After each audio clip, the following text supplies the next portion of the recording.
우리 제목을 보겠습니다. 문제 해결을 통한 교회 성장. 제가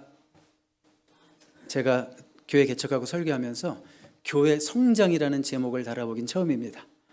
그래서 오늘은 아주 직접적으로 교회 성장과 관련된 메시지다라고 생각하십시오. 자, 그런데 성장이라는 단어가 제일 끝에 있죠. 제목에 보면. 그런데 제일 앞에 어떤 단어가 있어요? 문제. 문제와 성장은 go together, 같이 간다는 거 우리가 전제적으로 기억하시면 되겠습니다. 자, 여러분, 문제 없는 가정이 있을까요? 없을까요? 없습니다. 문제 없는 직장도 없습니다. 그러면 문제 없는 교회도 없어요. 아쉽지만. 아니, 교회도요? 그렇습니다. 자, 문제는 항상 존재하지만 문제 때문에 항상 주저앉고 후퇴하는 개인이 있고 가정이 있습니다. 그러니까 문제만 생기면 한 스텝 또 한 단계 다운그레이드하는 직장이 있고 개인이 있고 가정이 있어요. 신앙이 있고요. 근데 문제 때문에 오히려 한 단계 도약하고 점프하고 성장하는 개인이 있고 직장이 있고 교회가 있습니다. 무슨 차이가 있을까요? 여기에는 무슨 차이가 있을까요, 도대체? 당연한 거지만 문제를 컨스트럭티브하게 건설적으로 극복하고 넘어갔느냐 아니면 넘어가지 못했느냐의 차이겠죠. 여러분, 많은 그리스도인들이 꿈꾸는 이상적인 교회다. 그러면 어떤 교회를 생각하십니까? 1세기 보통 우리가 뭐라고 불러요? 초대교회. 그 어느 교회는 교회 이름도 초대교회. 프리미티브 이런 얘기는 아닌데 초대교회. 자, 그게 예루살렘 교회입니다. 예루살렘 교회. 전혀 문제도 없고 천국의 축소판이겠죠? 그럴 것 같죠. 네, 초대교회. 그런데 그 교회에도 문제가 있었다, 없었다? 있었다라는 거 우리가 오늘 말씀을 통해서 봅니다. 달리 말하면 그 교회에도 문제를 통한 성장의 기회가 온 거예요. 어그리 하십니까? 네, 문제가 생겼다는 말을 다르게 말하면 뭐라고요? 문제를 통한 성장의 기회가 왔다. 그런 말씀입니다. 우리 한번 1절 읽어볼까요? 무슨 문제가 터졌나? 그때 제자가 더 많아졌는데, 제자라는 것은 예수님 12제자 말하는 게 아니라 사도행전에서 제자, disciples 말하면 Jesus followers, 믿는 believer들 말하는 거예요. 그때 성도가 많아졌는데 헬라파 유대인들이 자기의 과부들이 매일의 구제에 빠짐으로 히브리파 사람을 원망하니, 이렇게 되어 있습니다. 자, 이 말씀을 딱 보는 순간 교회에 몇 그룹이 있었어요? 몇 그룹이 있었어요? 두 그룹이 있었죠. 한 그룹은 헬라파 유대인들이고 또 한 그룹은 히브리파 사람들 유대인들이었습니다. 그런데 한 그룹이 부당하게 취급을 받았다 이거예요. 아니, 공동체 한 몸인데 거기서 한 그룹이 부당하게 차별 대우를 받았다, 그런 얘기예요. 그 교회에 어떤 그룹이 있었냐면, 여기 보니까 헬라파 유대인들은 예루살렘에 원래 살던 사람이 아니라 이민 갔다가 디아스포라라고 그러죠. 저기 이스라엘 주변 국가들로 이민 갔다가 다시 돌아와서 이제 인생 말년은 고향에서 보내야 되겠다. 그래서 다시 예루살렘으로 돌아온 이제 어른들, 노인들, 그런 분들이 주로 이제 헬라파 유대인들을 말하는 거예요. 그리고 또 한 파는 뭐예요? 히브리파 사람들. 그러니까 외국어 쓰지 않고 헬라말 쓰지 않고 원래 모국에 있으면서 아람어라고 하는 그 스포큰 랭귀지 쓰면서 그냥 늘 살고 있었던, 말하자면 기존파, 이렇게 말할 수도 있겠죠. 이런 두 파가 있었는데 어떤 문제가 있었다는 거예요? 구제하는 데 문제가 있었어요. 여러분, 그 당시 교회는 오늘날 소셜 워커들이 하는 일을 다 했어요. 그러니까 불쌍한 사람들 구제해주고 사회보장제도 마련해가지고 음식도 주고 심지어 돈도 주고 캐시도 주고 이런 식으로 하는 일들을 교회가 했었어요. 교회가 했었는데 헬라파 유대인들이 보니까 자기 과부들이 히브리파 과부들에 비해서 차별 대우를 받는다 느낀 거예요. 그 당시 성경적으로 보면 하나님이 제일 안타깝게 여기시고 도우려고 하는 두 부류의 사람이 있어요. 누구와 누굴까요? 고아와 과부. 그렇죠? 고아와 과부란 말이에요. 특별히 그 1세기 교회에서는 그 성경을 보면 과부들에 대한 관심이 지극합니다. 오늘날 팔자 좋은 과부들 생각하면 안 돼요. 그 당시에는 진짜 아무것도 할 수 없는 게 과부였단 말이에요. 그래서 성경은 이들을 도와야 된다, 이들을 도와야 된다. 이들을 돕지 않으면 퓨어 릴리전이 아니래요. 참 경건이 아니래요. 이들을 도와야 된다라는 말을 많이 하거든요. 근데 교회가 그런 일을 열심히 했는데, 열심히 하긴 했어요. 그건 좋죠. 그런데 한 그룹이 계속 소외되는 거예요. 무슨 텃세를 부리는 건지, 히브리파 과부들은 그냥 1000불 받을 때 헬라파 과부들은 계속 500불 받고 막 이런 식으로 일들이 벌어지고 있었다. 그런 얘기죠. 자, 여러분, 근데 이 문제가 왜 생겼을까요? 문제의 원인. 첫 번째로요, 언어의 문제가 있었을 것 같아요. 무슨 문제라고요? 언어의 문제라는 건 소통의 문제죠. 소통의 문제가 있었습니다. 왜냐하면 언어와 문화가 다른 두 그룹이 교회 안에 존재하고 있었다는 거예요. 여러분, 이 두 그룹이 존재하고 있었다는 것을 교회가 처음부터 분열이 있었네 이렇게 말하면 안 돼요. 분열이 아니라 지극히 자연스러운 현상으로 교회 문화와 언어가 다른 혹은 세대가 다른 두 그룹이 존재하고 있었다, 그런 얘기죠. 여러분, 우리가 속해 있는 은사 공동체에도 딱 들어오시면 몇 그룹이 있어요? 크게 보면 두 그룹 있잖아요. 크게 보면. 그렇죠. 1세대 한국말에 익숙한 이민 1세대 한국어권 그룹이 있고, 그 다음에 2세들 영어가 훨씬 편하고 한국말 겨우 알아들을랑 말랑하고 문화적으로도 우리와 너무 차이나는 우리 서현자매 이렇게 손들었는데, 그런 자매를 비롯해서 그런 2세 그룹이 있잖아요. 그렇죠? 1세 그룹이 있고 2세 그룹이 있고 또 외국어, foreigner, 외국인들이 있습니다. 자, 주일날 친교 시간에 밥 먹을 때 우리 같이 앉아서 얘기하면서 먹어요? 따로 먹어요? 따로 먹잖아요. 자연스러운 거예요. 자연스러운 거예요. 그걸 보고 왜 젊은 사람들이 말이야 어른들 앞에 와서 밥을 먹어야지 이러면 꼰대 소리 듣겠죠. 네? 그거는 자연스러운 거예요. 너무 자연스러운 거예요. 언어대로, 문화대로, 또 세대대로 다른 사람들이 앉아서 밥 먹는 거 누가 뭐라고 그래요? 그거는 지극히 자연스러운 겁니다. 자, 교회는요, 다양한 그룹들이 각자 존재하고 각자 기능을 해야 돼요. 그러면서 그냥 자연스럽게 또 조화를 이루는 거지, 그냥 획일적으로 목사가 그냥 앞에서 우리 교회는 다 이렇게만 말하고 이렇게만 행동하고 이렇게만 옷 입고, 이거 뭐예요? 그건 공산주의보다 더 심한 거죠. 그러면 안 되는 거죠. 그러니까 다양한 그룹들을 인정하고 자연스럽게 조화를 이루어가는 교회가 아름다운 교회다, 그런 얘기입니다.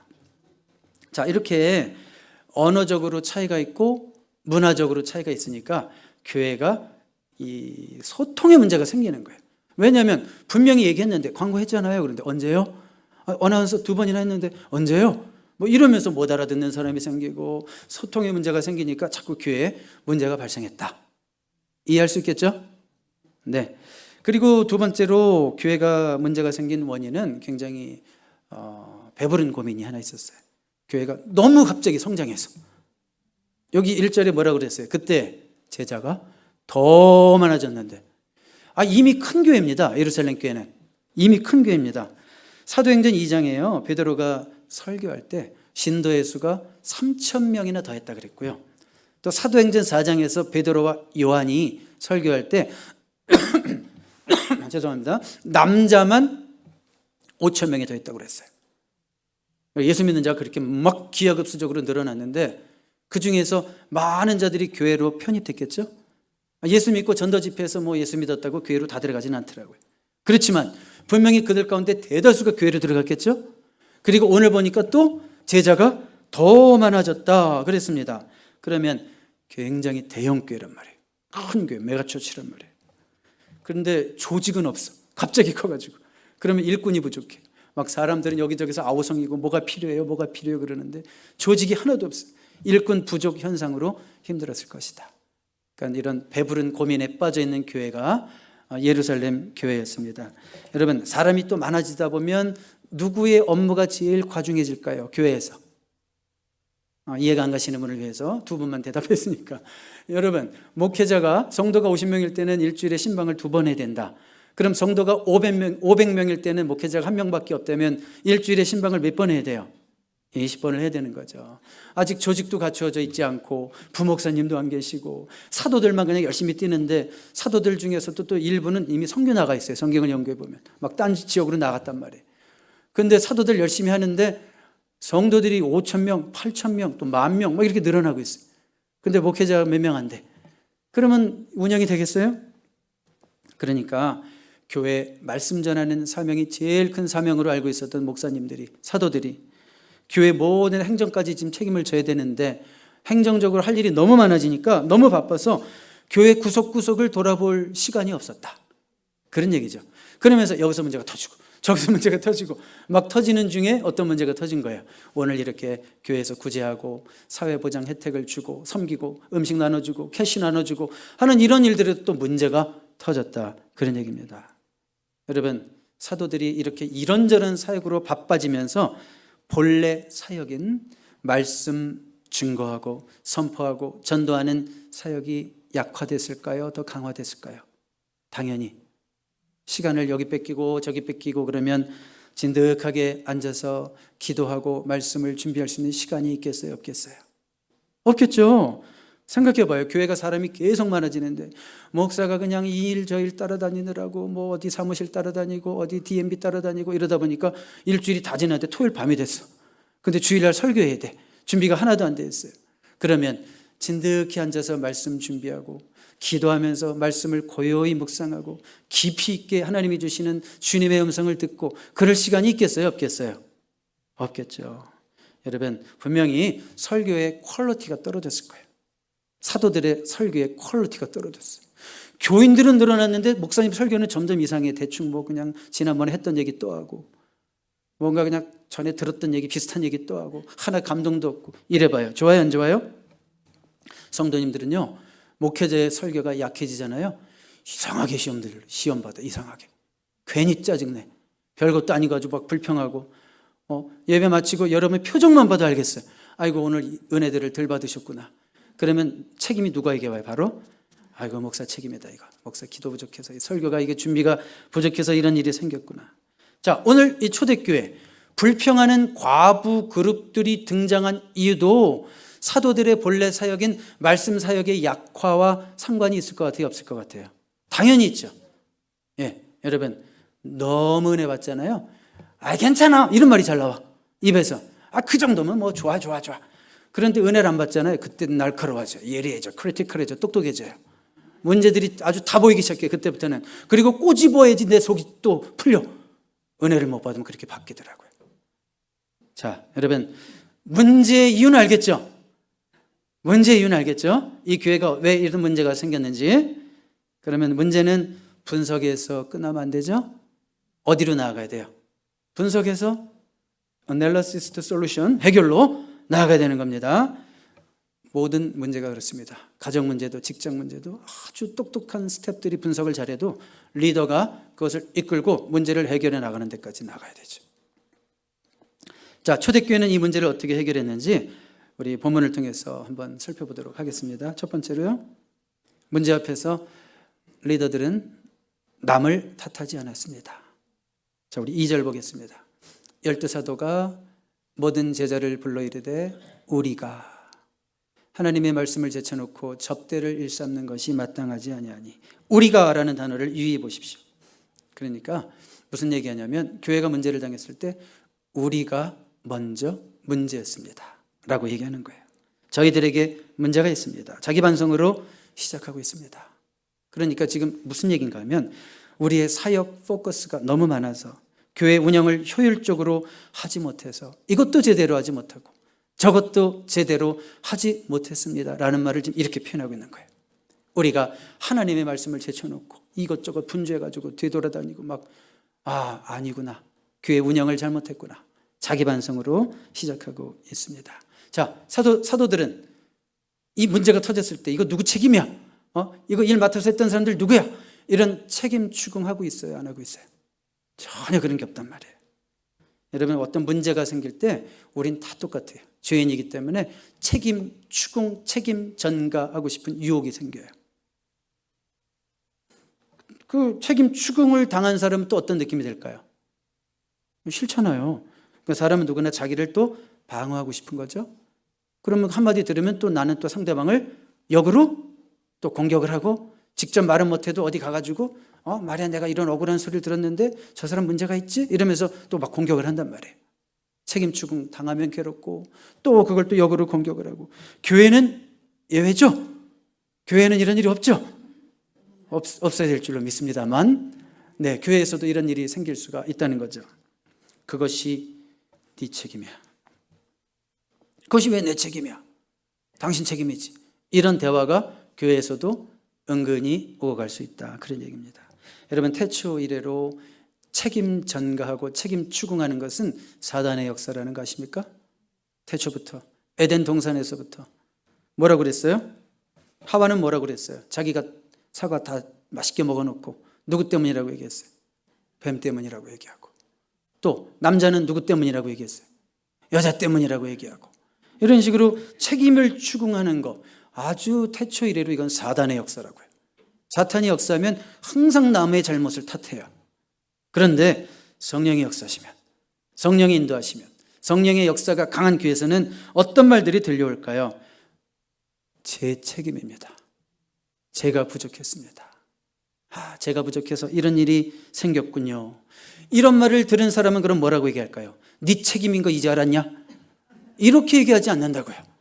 아니요, 오히려 제 책임이었습니다. 제가 부족해서 그랬습니다. 이런 대화가 오가는 장소를 뭐라고 그러는지 아세요? 천국의 축소판이라고 그래요.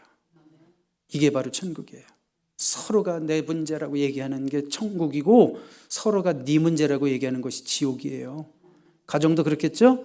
여보, 내가 부족해서 미안해, 더 잘해줄게. 이건 천국이에요. 앞으로 진짜 잘할 거야? 믿어도 돼? 이러면 지옥, 다시 지옥 되고.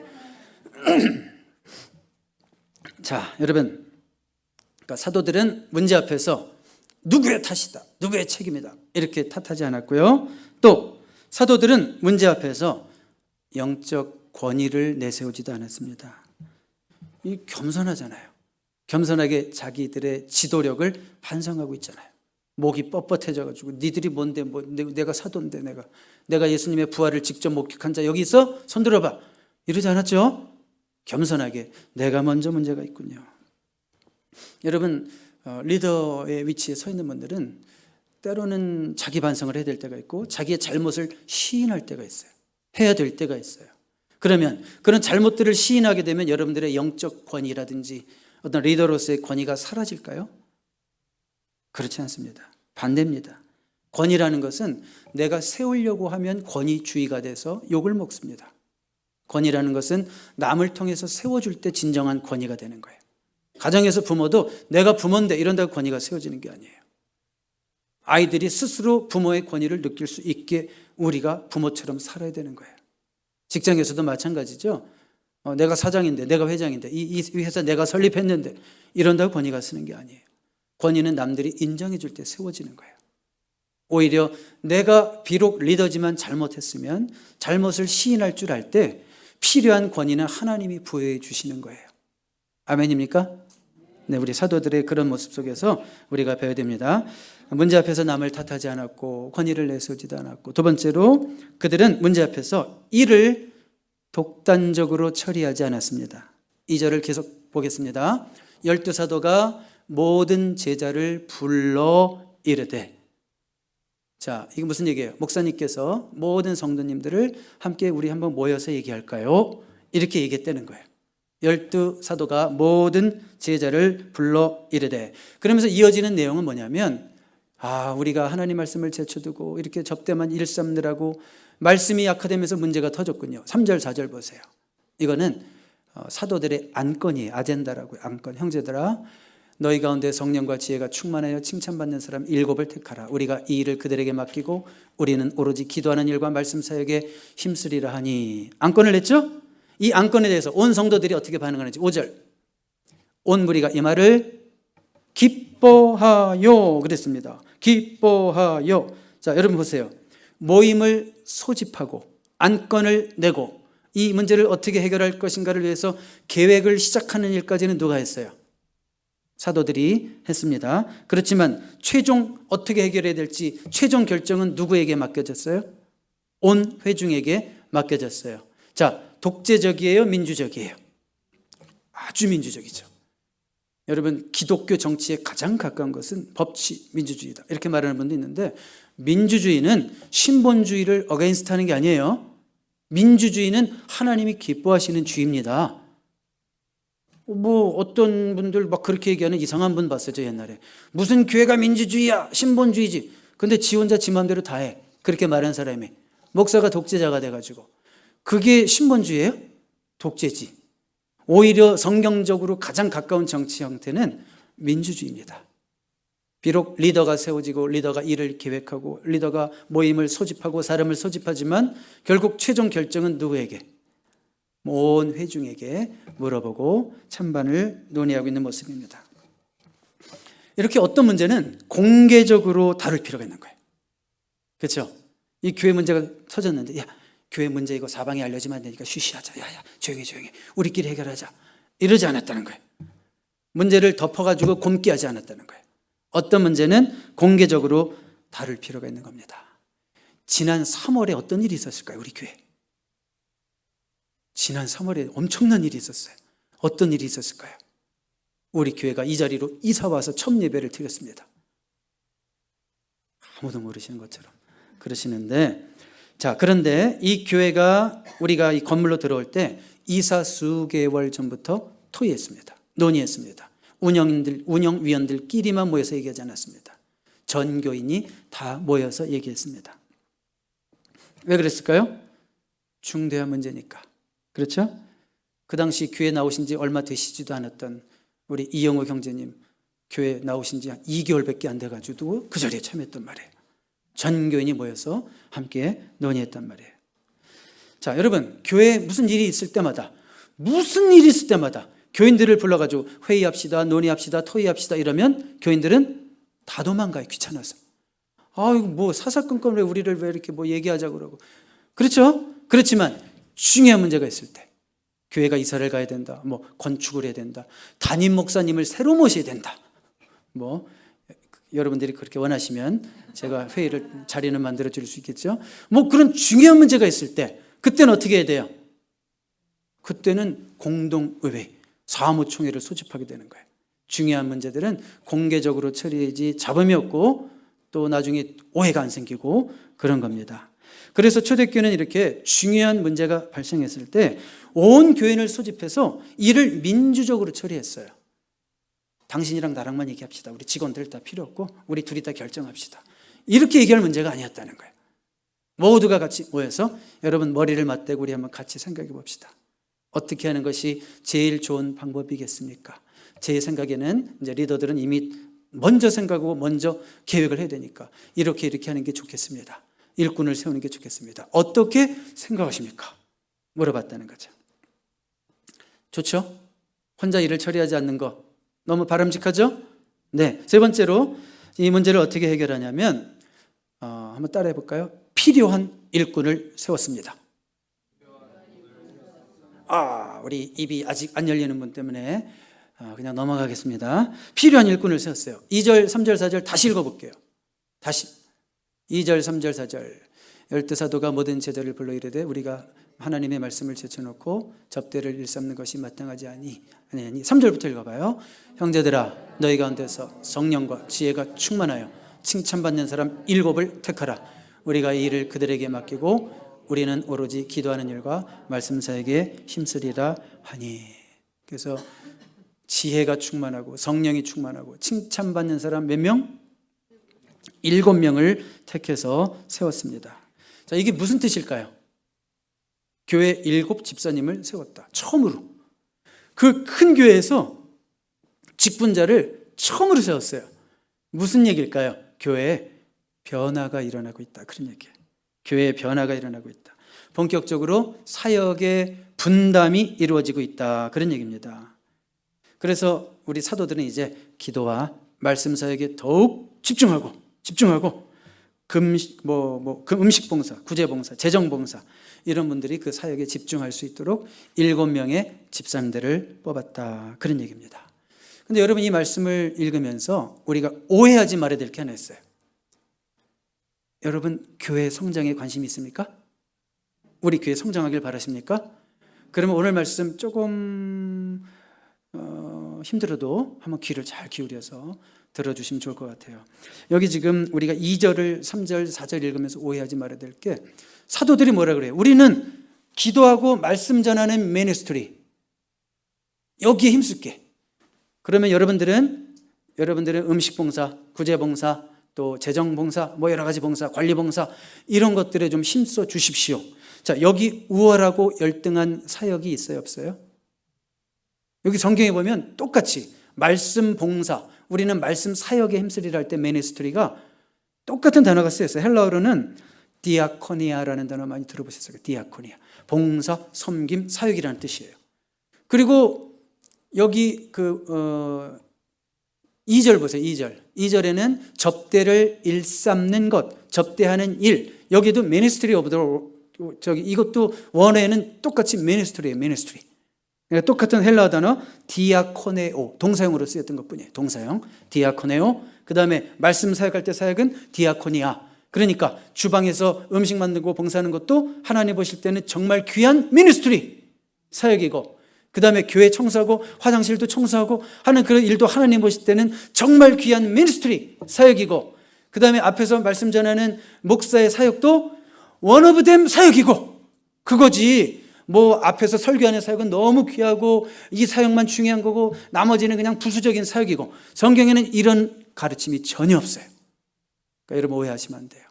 앞에서 설교하는 저나 찬양하는 여러분들이나 반주하는 여러분들이나 이 자리에 앉아서 예배하는 여러분들이나 모두가 하나님 나라를 위해서 똑같이 귀한 디아코니아, 사역 미니스트리를 하고 있다는 거 꼭 기억하시기 바랍니다.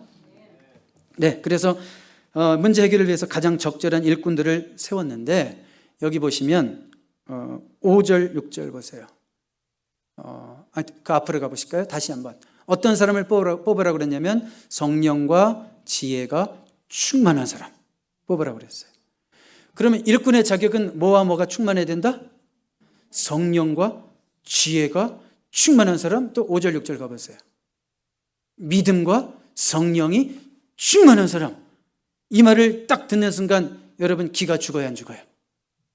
나는 일꾼 될 자격이 있는 것 같아요, 없는 것 같아요? 모두가 한결같이 그렇게 얘기해요. 기죽지 말라고 제가 설명을 드릴게요. 성령이 충만하다는 게 무슨 뜻일까요, 여러분? 어떤 사람이 성령 충만해 보여요? 와, 저분 입만 열면 기도가 청산유수 같이 나오고 방언 기도가 터지고 능력이 있어서 뭐 병 고침의 은사가 있고 은사도 많고 기프트도 많고 그게 성령이 충만한 것 같아요. 성령이 충만하다는 단어를 쓸 때는 그런 뜻이 될 수도 있지만 항상 filled with the Holy Spirit, 수동태란 말이에요. 근데 그 filled라는 게 무슨 뜻이냐면 controlled by the Holy Spirit이에요. 성령에 의해 통제함을 받는다는 뜻일 뿐이에요. 성령의 인도하심에 순종한다, 그런 뜻이에요. 그러니까 내 생각과 뜻을 내려놓고 하나님의 뜻이라면, 성령님의 뜻이라면 순종하겠습니다, 따라가는 사람이 성령 충만한 사람이에요. 오히려 자기 뜻이 앞서가지고 능력은 있어 보이는데 내 뜻대로 일하는 사람이 성령 충만한 사람이 아니라고요. 여러분 그 정도는 할 수 있죠. 주님 뜻이라면, 성령님의 뜻이라면 순종하겠습니다. 그런 사람이 일꾼의 자격인 줄로 믿습니다. 자, 그리고 우리 여기 5절에 보면 이제 7 집사로 후보로 선택된 자들의 이름이 나오는데, 여러분 이 이름들 다시 제가 빨리 읽어보라고 그러면 아마 5분은 발음이 틀릴 거예요. 읽기도 어려운 이름들이 있죠. 스테반, 빌리, 브로고노, 니가노르, 디몬, 바메나, 니골라까지. 저는 왜 이렇게 잘 읽을까요? 설교를 준비하기 위해서 일부러 20번 이상 읽었어요. 저도 틀릴까 봐.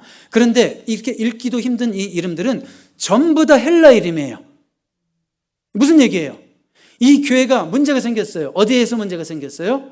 헬라파 과부들이 treated unfairly 돼가지고 문제가 생겼단 말이에요. 그런데 그들을 돌아보고 그들의 문제를 해결해주고 그들의 언어 문제, 소통 문제를 해결하기 위해서는 적절한 일꾼이 필요했는데, 히브리파에서 일꾼을 한 명이라도 세웠어요, 안 세웠어요? 안 세웠어요. 전부 다 7명을 헬라파 쪽에서 인원 다 이렇게 일꾼들을 세웠단 말이에요. 이게 무슨 의미가 있어요? 가장 적절한 필요한 일꾼들을 세웠다는 거죠, 교회가. 그러면 누가 서운하겠어요, 인간적으로? 아니 처음으로 일꾼을 세우고 장로님을 7번 세웠어요. 여러분 사도행전 6장에 나오는 집사는 집사보다 안수 집사 내지 장로님이라고 보면 돼요, 오늘날. 그런데 장로님을 7명 세웠는데 한쪽 사이드에서만 다 세웠다 이거예요. 그러면 히브리파 사람들이 서운해요, 안 서운해요? 서운하죠. 그런데 불평과 원망이 있어요, 없어요? 없죠. 전혀 없어요. 이 일을 위해서는 우리의 뜻을 내려놓고 무슨 혈연, 인척, 친척 관계 이런 모든 거 다 끊고 하나님이 필요한 일꾼이 세워졌기 때문에 우리는 기쁘다, 만족한다. 그런 아름다운 모습이 지금 이 초대교회에서 일어나고 있는 겁니다. 아멘입니까? 자, 근데 여러분 또 하나 중요한 거. 그러면 여러분들 일꾼들을 누가 추천했을까요? 7명을. 제안은 누가 했어요? 이렇게 합시다. 일꾼들을 뽑아서 우리 합시다라고 제안은 누가 했어요? 사도들이 했죠.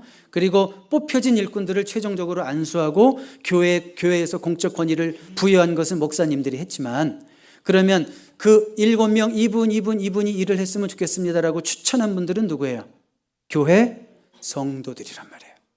교회 성도들. 우리는 여기서 굉장히 중요한 원리를 발견해야 됩니다. 성경적으로 일꾼을 어떻게 세워야 하는가에 대한 원리죠. 교회에서 일꾼을 세울 때 목사가 좋아하는 사람을 세운다.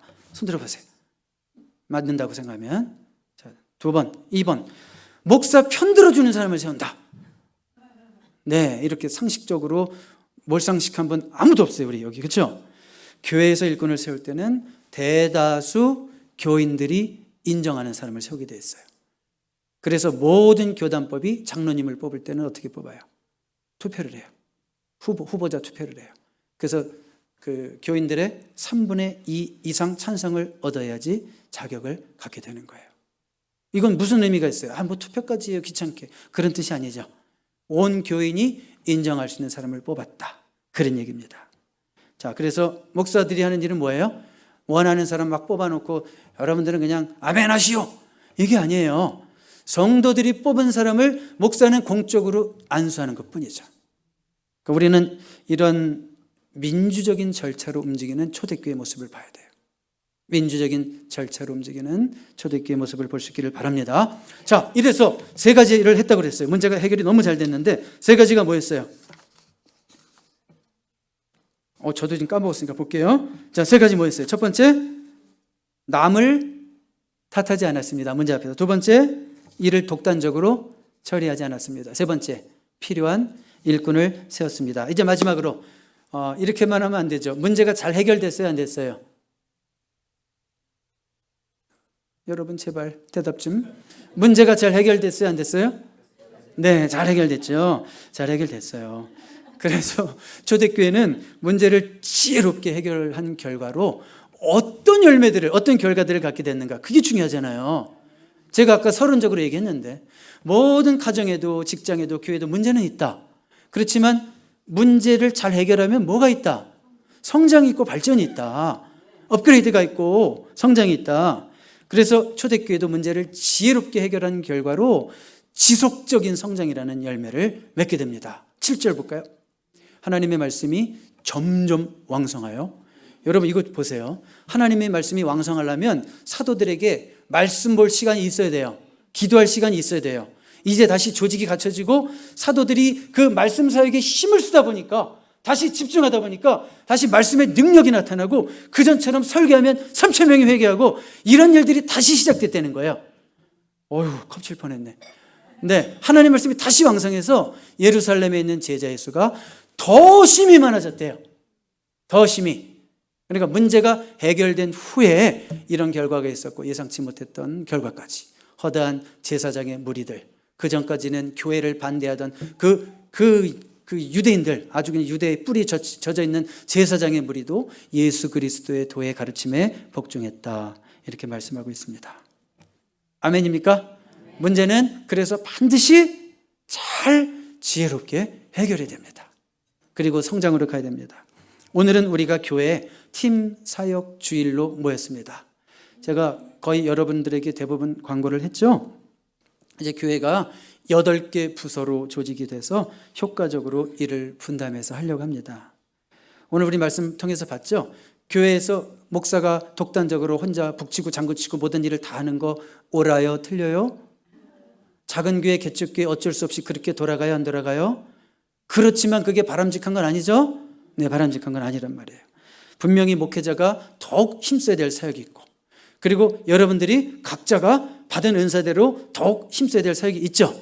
근데 여러분 오늘 말씀의 제일 중요한 것은 사도들이 말씀 사역에 집중함으로 하나님의 말씀이 왕성해졌을 때 제자의 수가 늘어났다고 그랬죠. 그럼 여러분 교회 성장의 키 어디에 있어요? 목사의 메시지가 절대로 약해지면 안 돼. 그렇죠? 목사가 성경 대충 읽었구만, 어디 가서 베꼈구만, 이런 느낌 들으면 교회 성장 안 해요. 목사가 다른 거 모르겠지만 진짜 하나님 말씀에서 목숨 걸었구만.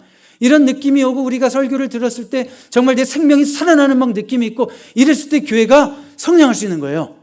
그러기 위해서는 여러분들이 사역자 마인드를 가지고 여러분들이 각자 교회에서 맡은 일을 가지고 열심히 저를 도와주셔야 될 줄로 믿습니다. 도와주시기를 부탁합니다. 사역자 마인드를 가지고 하십시오. 아유, 내가 무슨 자격이 있다고 교회 일을 해요. 제발 이런 말씀은 안 해주셨으면 감사하겠습니다. 아유, 나는 교회 나온 지 얼마도 안 됐는데 내가 무슨 교회 일을 해요. 부담이 가신 분들은 그냥 일 잘할 것 같은 집사님 옆에 앉아만 있으시기 바랍니다. 부담 갖지 말라고요. 마지막으로 한 가지 얘기 드리고 마칠게요. 한 남자가요, 천국을 갔는데 3가지 일로 놀랬대요. 들어보신 분도 있을 거예요. 3가지 일로 놀랐는데 첫 번째는 이 남자가 왜 놀랐냐면, 아니, 저 사람도 천국에 왔어? 아니, 무슨 저 사람이 천국에 왔어? 그래서 놀랬대요. 두 번째로, 그분이 암만 찾아봐도 없는 거야. 그분이 왜 안 왔지?